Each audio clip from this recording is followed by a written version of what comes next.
Good morning students, I am Abhishek Singh and I welcome you all to our YouTube channel DPSVMIC Blari. Today we are going to study our new chapter in geography, that is solar system. Okay students, so let's begin with the video. देखिए बच्चों, मैंने आपके लिए लिखा है chapter का नाम है सोलर सिस्टम, जिसे हिंदी में बोला जाता है सौर मंडल। हिंदी में जिसे सौर मंडल कहते हैं। देखिए सोलर सिस्टम होता क्या है, आपने प्रीवियस क्लास में भी पढ़ा होगा। सोलर सिस्टम मतलब एक तो आपका सन और सन के चारों तरफ जितने प्लैनेट्स रोटेट करते हैं, जितने प्लैनेट्स सन के चारों तरफ घूमते हैं, वो सब किसका पार्ट है? सोलर सिस्टम के पार्ट। तो सोलर सिस्टम में क्या होता है, एक होता है सन, सन के अलावा होते हैं प्लैनेट्स। ठीक है, सोलर सिस्टम में क्या होता है, एक आपका सन होता है, सन के अलावा प्लैनेट्स होते हैं, कॉमेट्स होते हैं, एस्टेरॉइड्स होते हैं, और इसके अलावा होती हैं आपकी सैटेलाइट्स। क्या होती हैं बच्चों? सैटेलाइट्स। सैटेलाइट्स होते हैं जैसे अर्थ की जो सैटेलाइट है, हमारा जो चंद्रमा है वो क्या है? मून। तो मून एक एग्जाम्पल है आपका सैटेलाइट का। ठीक है बच्चों, मैंने क्या बोला? सन। सन आपको बताने की जरूरत नहीं है, सन क्या होता है? प्लैनेट्स होते हैं आपके टोटल 8 प्लैनेट्स होते हैं, और उसके बाद कॉमेट्स होते हैं, एस्टेरॉइड्स होते हैं। एस्टेरॉइड्स प्लैनेट नहीं होते हैं, प्लैनेट से आकार में बहुत छोटे होते हैं। ठीक है बच्चों, अब हम बात करेंगे सन के बारे में। देखिए बच्चों, हमारा जो सोलर सिस्टम है, बिना सन के सोलर सिस्टम को आप इमेजिन भी नहीं कर सकते। देख लिए, मान लीजिए अगर ये आपका एक सन है, तो जितने भी प्लैनेट्स हैं, खासकर अगर हम माने हमारे जो 8 प्लैनेट्स हैं, उनमें जो लाइफ किस पर है? अर्थ पर है। अगर हम अर्थ की बात करें, अर्थ पे जितना भी कुछ होता है, उन्हें एनर्जी कहां से मिलती है? सन से मिलती है। अगर फोटोसिंथेसिस का प्रोसेस होता है, प्लांट्स अपना खाना बनाते हैं, तो किससे बनाते हैं? सनलाइट की मदद से बनाते हैं। तो सन बहुत एक इंपॉर्टेंट रोल प्ले करता है। और सन क्या है? सन है एक स्टार। क्या है बच्चों? स्टार। हमारा सन एक स्टार है, और उस स्टार के चारों ओर ये 8 प्लैनेट्स रोटेट करते हैं। इसके अलावा एस्टेरॉइड्स भी रोटेट करते हैं, और सैटेलाइट्स भी होते हैं। देखिए अगर हम बात करें सोलर सिस्टम की, तो सोलर सिस्टम में सबसे इंपॉर्टेंट आपका क्या है? सन। ठीक है, सन के अलावा आते हैं 8 प्लैनेट्स। सबसे पहले आता है मरकरी, दूसरे नंबर पे आता है वीनस, तीसरे नंबर पे आता है अर्थ, चौथे नंबर पे आता है मार्स, पांचवें पे आता है जुपिटर, छठे पे आता है सैटर्न, सातवें पे आता है यूरेनस, और 8वें पे आता है आपका नेपच्यून।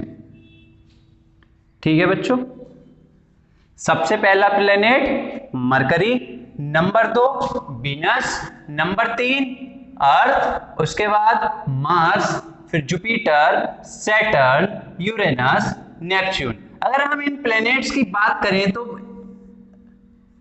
जो हमारा मरकरी है वो सन के सबसे नजदीक है, नियरेस्ट टू सन। सन के सबसे नजदीक कौन सा प्लेनेट है? मरकरी। वीनस की बात करें तो ये हमारे सोलर सिस्टम का हॉटेस्ट प्लेनेट है, हमारे सोलर सिस्टम का हॉटेस्ट प्लेनेट है, सबसे ज्यादा गर्म प्लेनेट है। इसके बारे में भी बात करेंगे कि ऐसा क्यों। अगर हम बात करें अर्थ की, तो अर्थ एक ऐसा प्लेनेट है जिसके ऊपर क्या है? लाइफ है। इन सभी प्लेनेट्स में जो 8 के 8 प्लेनेट्स मैंने आपके लिए रखे हुए हैं, इन सभी प्लेनेट्स में सिर्फ अर्थ एक ऐसा प्लेनेट है जिस पर लाइफ एग्जिस्ट करती है। देखिए मैंने आपको पहले नंबर पे बताया मरकरी नियरेस्ट टू सन है, जबकि वीनस जो है हॉटेस्ट प्लेनेट है। मरकरी क्या है? सबसे पास में है सन के, और वीनस क्या है, सबसे गर्म ग्रह है। लेकिन ऐसा क्यों? देखिए, आपके घर में मान लिया सर्दी के मौसम में आप सब लोग रूम में बैठे हैं, ठीक है, सर्दी के मौसम में आप लोग बैठे हैं, हीटर चल रहा है। हमने मान लिया हमारा सन क्या है, एक हीटर की तरह काम कर रहा है। आप रूम में बैठे हैं, रूम में आपने एक हीटर लगा रखा है, तो हीटर के जस्ट बराबर में जो इंसान बैठा होगा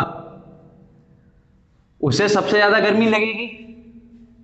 हीटर की सबसे ज्यादा गर्मी किस तक पहुंचेगी, जो सबसे पास में बैठा होगा, उसके बाद जो उससे थोड़ा पीछे होगा, फिर जो उससे थोड़ा पीछे होगा, और सबसे कम लगेगी किसे लगेगी, जो उससे सबसे ज्यादा डिस्टेंस पर होगा, मतलब सबसे ज्यादा दूरी पर जो होगा उसे हीटर की सबसे कम दूरी लगेगी, और जो सबसे पास होगा उस पे हीटर की सबसे ज्यादा दूरी लगेगी। लेकिन मरकरी सन के सबसे पास में होने के बावजूद भी सबसे गर्म क्यों नहीं है, इसका सीधा सीधा मैं आपको बताता हूं, क्योंकि मरकरी का कोई भी अपना एटमॉस्फेयर नहीं है, कोई भी अपना एटमॉस्फेयर नहीं है। अब एटमॉस्फेयर होने से आप ये बोलेंगे सर एटमॉस्फेयर क्या होता है, किसी भी प्लेनेट के चारों ओर, मान लिया ये एक प्लेनेट है, इस प्लेनेट के चारों ओर एक लेयर होती है बहुत सारी गैसेस की, एक लेयर होती है बहुत सारी गैसेस की, और इन सारी गैसेस की लेयर को ही हम क्या कहते हैं, उस प्लेनेट का एटमॉस्फेयर कहते हैं। अगर हम हमारे अर्थ की बात करें तो अर्थ पे सबसे ज्यादा जो गैस पाई जाती है वो है नाइट्रोजन। नाइट्रोजन लगभग 78% पाई जाती है हमारे अर्थ के एटमॉस्फेयर में। उसके बाद आती है ऑक्सीजन, ऑक्सीजन अप्रोक्स 21% पाई जाती है, और उसके 78 ये 21 ये दोनों मिलके कितने हो गए 99%, और बाकी के 1% में बाकी गैसेस होती हैं, जिनमें एक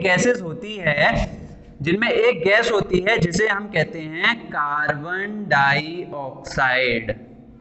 बहुत सारी गैस होती हैं और उनमें से एक गैस होती है जिसे हम कहते हैं कार्बन डाइऑक्साइड। ये कार्बन डाइऑक्साइड क्या काम करती है, एक तो कार्बन डाइऑक्साइड आप बोलेंगे फोटोसिंथेसिस में काम करती है, प्लांट्स से लेते हैं और हमें ऑक्सीजन देते हैं। आप बोलोगे एक कार्बन डाइऑक्साइड वो होती है जो हम एक्सहेल करते हैं, लेकिन कार्बन डाइऑक्साइड का इनसे अलग एक बहुत इंपॉर्टेंट काम होता है। वो काम ये होता है कि जब सूरज की रोशनी हमारी पृथ्वी पर आती है, मान लीजिए ये सन है, सन की जो रोशनी आएगी पृथ्वी तक आई, अरे सनलाइट पृथ्वी तक आती है और पृथ्वी से आने के बाद चली जाती है, लेकिन ये क्या काम करता है, ये हीट ट्रैप कर लेती है। सनलाइट में जो गर्मी होती है उसे रोक लेती है अर्थ पर ही। कौन सी गैस, carbon dioxide gas. Carbon dioxide gas क्या करती है, सनलाइट के थ्रू सन से जो हमें हीट मिलती है, गर्मी मिलती है, उसे हमारे अर्थ पर ही रोक लेती है। अब आप ये बोलेंगे सर बड़ी बुरी गैस है, इसकी वजह से हमें पसीना आता है, गर्मी रोक लेती है, बहुत बुरी गैस है, हमें इतनी गर्मी लगती है। लेकिन बेटा अगर ये गैस नहीं होती ना तो, और अगर ये गैस नहीं होती तो हीट ट्रैप नहीं होती, और अगर हीट ट्रैप नहीं होती तो जिस समय सनलाइट नहीं होती उस समय कुल्फी जम जाती, इतना ठंडा हो जाता। मरकरी के केस में क्या होता है, मरकरी के जिस हिस्से में, देखिए कोई भी प्लेनेट होता है, कोई प्लेनेट क्या करते हैं, प्लेनेट में दो चीज होती हैं। प्लेनेट में एक तो होता है रोटेशन, एक करते हैं प्लेनेट रिवॉल्यूशन। क्या क्या होता है, एक कर होता है रोटेशन होता है प्लेनेट्स जो करते हैं, और एक करते हैं प्लेनेट्स रिवॉल्यूशन।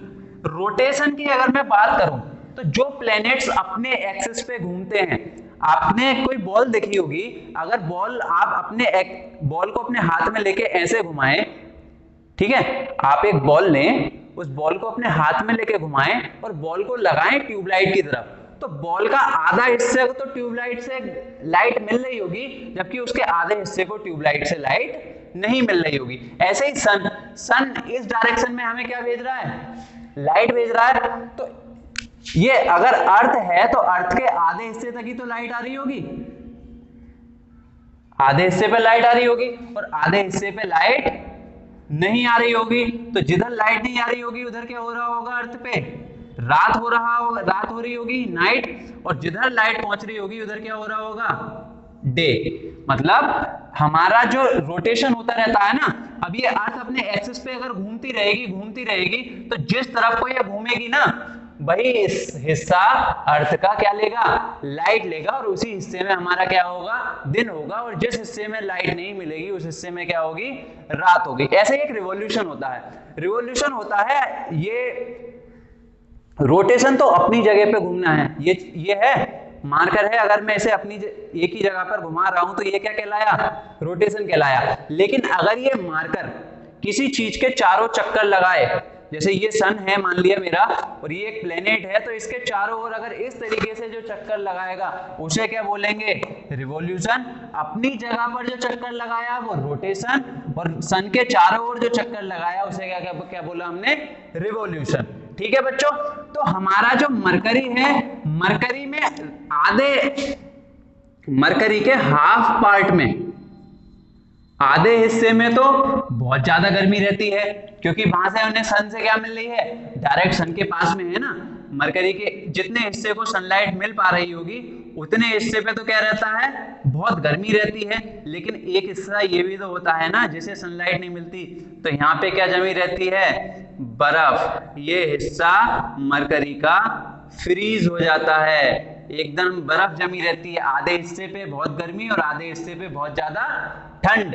लेकिन अगर हम वीनस की बात करें तो वीनस में एटमॉस्फेयर होता है, मरकरी में एटमॉस्फेयर नहीं था, लेकिन वीनस में हमारा एटमॉस्फेयर है। और हमारे अर्थ पे तो 1% से भी कम कार्बन डाइऑक्साइड होती है, आधा % भी नहीं होती। लेकिन वीनस पे कार्बन डाइऑक्साइड उसके एटमॉस्फेयर में 90% होती है। जितनी गर्मी आती है उसमें से बहुत सारी हीट को क्या कर लेता है, वीनस प्लेनेट ट्रैप कर लेता है। इस वजह से वीनस हमारे सोलर सिस्टम का सबसे गर्म ग्रह कहा जाता है। इसके अलावा आता है अर्थ। अर्थ एक ऐसा प्लेनेट है जिस पर लाइफ है, और मार्स एक ऐसा प्लेनेट है जिस पर खोज हो रही है कि जिंदगी हो सकती है या नहीं हो सकती है। इसे ट्विन सिस्टर ऑफ अर्थ भी कहा जाता है। ट्विन सिस्टर का मतलब जुड़वा बहन। हमारी अर्थ की जुड़वा बहन किसे कहा जाता है, मार्स को कहा जाता है। ठीक है बच्चों। तो अभी हमने बात करी सन के बारे में और हमारे प्लैनेट्स के बारे में। अब हम बात करेंगे component of solar system.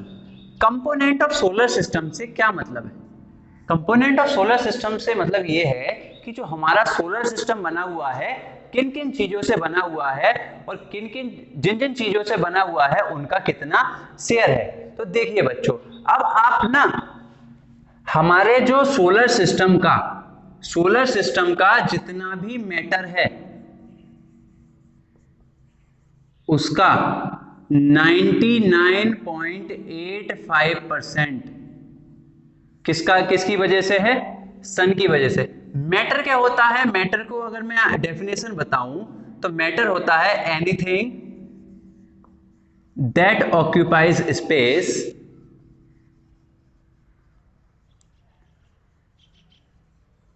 And has मास। एक ऐसी चीज जो जगह घेरती हो और जिसके अंदर क्या हो, मास हो, वो क्या कहलाता है, मैटर। तो अगर हम हमारे सोलर सिस्टम के मैटर की बात करें तो उसका 99.85% किसकी वजह से है, सन की वजह से। देखो बच्चों, अब आप अपनी स्क्रीन पर एक इमेज देखो जो आपको दिखाई दे रही है। इस इमेज में आप देखेंगे आपको बहुत सारे प्लैनेट्स दिखाई दे रहे हैं। नाम एक है सन। सन कितना कंपोनेंट है उसका, 99.85% किसकी वजह से है, सन की वजह से। दूसरा है प्लैनेट्स की वजह से कितना है, 0.135%। कॉमेट्स की वजह से कितना है, 0.01%। सैटेलाइट्स की वजह से कितना है मैटर, 0.0005%। और इसी के साथ आप माइनर प्लैनेट्स और मेटेरॉइड्स को भी देख सकते हैं। ठीक है बच्चों, चलिए आगे बढ़ते हैं। अब हमने बात तो कर ली मैटर की, अब हम बात करेंगे टेरेस्ट्रियल प्लैनेट और जोवियन प्लैनेट क्या होते हैं। तो अब हम बात करते हैं टेरेस्ट्रियल प्लैनेट्स और जोवियन प्लैनेट्स के बारे में। टेरेस्ट्रियल प्लैनेट्स और जोवियन प्लैनेट्स। देखिए बेटा, प्लैनेट्स को दो पार्ट में डिवाइड कर दिया गया है। हमारे टोटल 8 प्लैनेट्स होते हैं। 8 प्लैनेट्स को हमने दो भागों में डिवाइड कर दिया। टोटल प्लैनेट हमारे कितने? 8। 8 को दो पार्ट्स में डिवाइड कर दिया। 4 प्लैनेट हमने बोल दिए टेरेस्ट्रियल प्लैनेट्स और 4 प्लैनेट्स को हमने बोल दिया जोवियन प्लैनेट्स। देखिए बच्चों, इस शुरू के जो 4 प्लैनेट्स होते हैं, मरकरी, वीनस, अर्थ, मार्स, इन 4 को हमने क्या बोल दिया? टेरेस्ट्रियल प्लैनेट्स बोल दिया। और इसके बाद के जो होते हैं जुपिटर, सैटर्न, यूरेनस, नेपच्यून, इन 4 को हमने जोवियन प्लैनेट्स बोल दिया। देखिए बच्चों, इन 4 को हमने टेरेस्ट्रियल क्यों बोला, इन 4 को हमने जोवियन क्यों बोला, अब समझते हैं। ये 4 जो प्लैनेट हैं, इन प्लैनेट का जो सरफेस होता है, इन प्लैनेट का सरफेस जो होता है, हमारी अर्थ का सरफेस क्या है जिस पर हम खड़े होते हैं? ये जमीनी तो है हमारी अर्थ का सरफेस। तो ये सरफेस जो होगा ना इन 4 का, वो काफी हार्ड होता है। एक तो हार्ड होगा और स्ट्रॉन्ग होगा।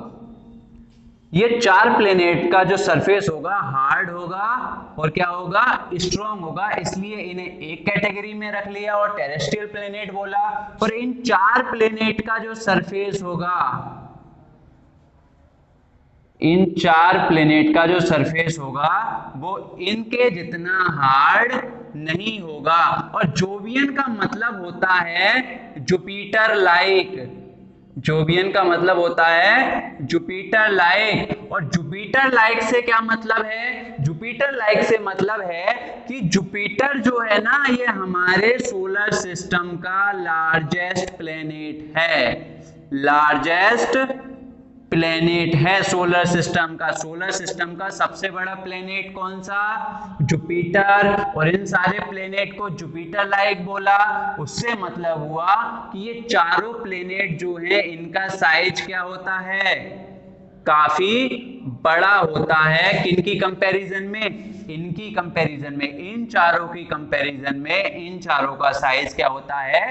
काफी बड़ा होता है। इसलिए इन्हें जोवियन प्लैनेट्स कहा जाता है। जोवियन का मतलब होता है जुपिटर लाइक प्लैनेट्स। देखिए बच्चों, अब आप अपनी स्क्रीन पर एक एक करके बड़े आराम से सारे प्लैनेट्स को देख सकते हैं। सबसे पहले आप अपनी स्क्रीन पर देख रहे होंगे मरकरी प्लैनेट को। मरकरी प्लैनेट के बाद अब आप देखेंगे वीनस को। वीनस प्लैनेट को देखने के बाद अब आप अपनी स्क्रीन पर देखेंगे हमारी प्यारी दुलारी अर्थ को, जिस पर हम रहते हैं। अर्थ को ब्लू प्लैनेट भी कहा जाता है। और उसके बाद चौथे नंबर पे आता है मार्स, जिसको ट्विन सिस्टर ऑफ अर्थ भी कहा जाता है। 5वें नंबर पे आता है जुपिटर। जुपिटर जो है हमारे सोलर सिस्टम का सबसे बड़ा प्लैनेट होता है। उसके बाद आता है सैटर्न। और सैटर्न के बाद जो आप अपनी स्क्रीन पर प्लैनेट देखेंगे वो है यूरेनस प्लैनेट। और यूरेनस के बाद में सबसे लास्ट में जो प्लैनेट इस समय आप अपनी स्क्रीन पर देख रहे हैं, उसका नाम है नेपच्यून। ठीक है बच्चों, तो आज की क्लास में हमने सोलर सिस्टम के बारे में पढ़ा। तो आज की क्लास में इतना ही। फिर से मिलेंगे नेक्स्ट वीडियो के साथ। तब तक के लिए आप अच्छे से पढ़ते रहिए। धन्यवाद।